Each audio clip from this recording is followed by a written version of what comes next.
మన ప్రభువును మన రక్షకుడైన యేసుక్రీస్తు అతి శ్రేష్టమైన ఉన్నతమైన నామములో మీ అందరికీ శుభాది వందనాలండి. బాగున్నారండి? ఎల్లప్పుడూ ఆనందంగా సంతోషంగా ఉండండి. దేవుడు మనల్ని ప్రేమిస్తున్నాడు.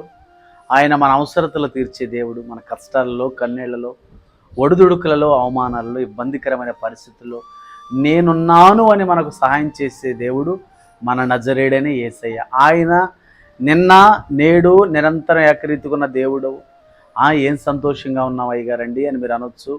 కానీ దేవుని ప్రేమించు వారికి తన సంకల్పము చొప్పున పిలువబడిన వారికి సమస్తం సమకూడి జరుగుతాయి. అప్పుడు ధైర్యంగా ఉండండి. శ్రేష్టమైన సమయంలో చక్కటి మాటను మీకు జ్ఞాపకం చేయాలని ఆశపడుతున్నా. ద్వితీయోపదేశకాండము 15వ అధ్యాయం 10వ వచనం. ద్వితీయోపదేశకాండం 15వ అధ్యాయం 10వ వచనం చదువుతాను, ఆలకించండి. నీవు నిశ్చయముగా వానికి ఇయ్యవలెను, వానికిచ్చినందుకు మనసులో విచారపడకూడదు. ఇందువలన నీ దేవుడని యెహోవా నీ కార్యములన్నిటిలోనూ నీవు చేయు ప్రయత్నములన్నిటిలోనూ నిన్ను ఆశీర్వదించును. Praise the Lord. దేవునికి స్తోత్రం. అద్భుతమైన వాగ్దానం. మన దేవుడు ఎవరు? మన దేవుడు ఎవరో తెలుసా? మన కార్యములన్నిటిలో, మన ప్రయత్నములన్నిటిలో మనల్ని ఆశీర్వదించే దేవుడు, మనల్ని దీవించే దేవుడు.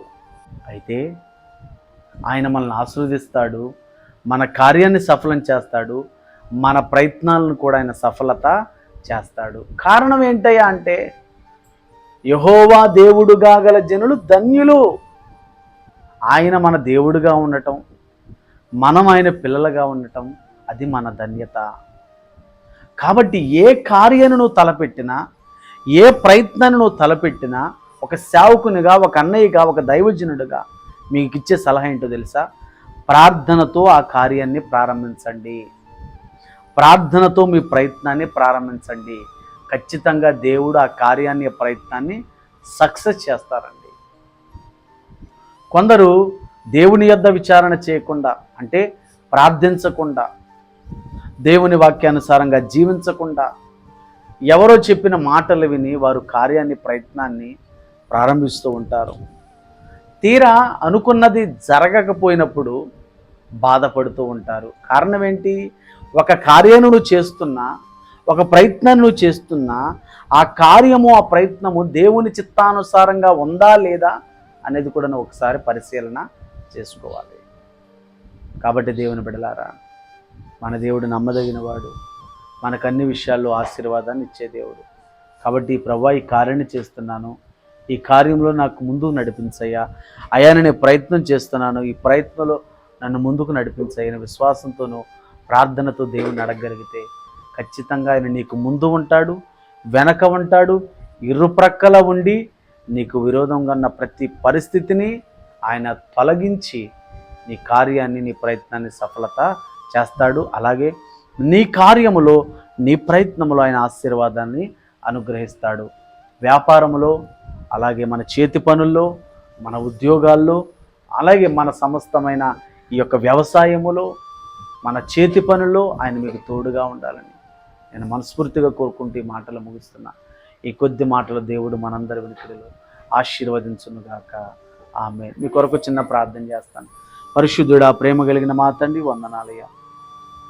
ద్వితీయోపదేశకాండంలో నీ వాగ్దానము తండ్రి, నీ కార్యములన్నిటిలో, నీ ప్రయత్నములన్నిటిలోనూ యెహోవా నిన్ను ఆశీర్వదిస్తాడన్న రీతిగా ప్రభువా, ఎవరు ఏ కార్యాన్ని తలపెడుతున్నా, ఎవరు ఏ ప్రయత్నాన్ని తలపెడుతున్నా వాటిలో సక్సెస్ అవ్వడానికి సహాయం చేయండి ప్రభువా.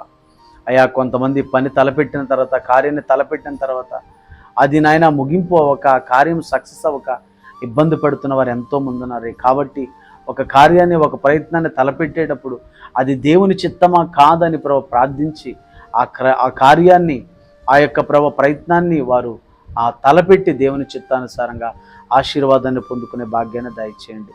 ఎంతమంది ఈ వీడియో చూస్తున్నారు, వారి జీవితంలోని అనారోగ్యాలు, అప్పులు, ఆర్థిక సమస్యలు, అశాంతి, అసమాధానం, అయా వారి జీవితంలో ఏ లోటు, ఏ ఇరుకు, ఏ ఇబ్బంది, ఏ కష్టమున్నా, ఏ అనారోగ్యమున్నా తొలగించి ప్రభా సమృద్ధికరమైన దీవెనలు, ఆశీర్వాదాలు ప్రతి కుటుంబానికి దయచేయమని యేసయ్య నామములో ప్రార్థిస్తున్నాము తండ్రి.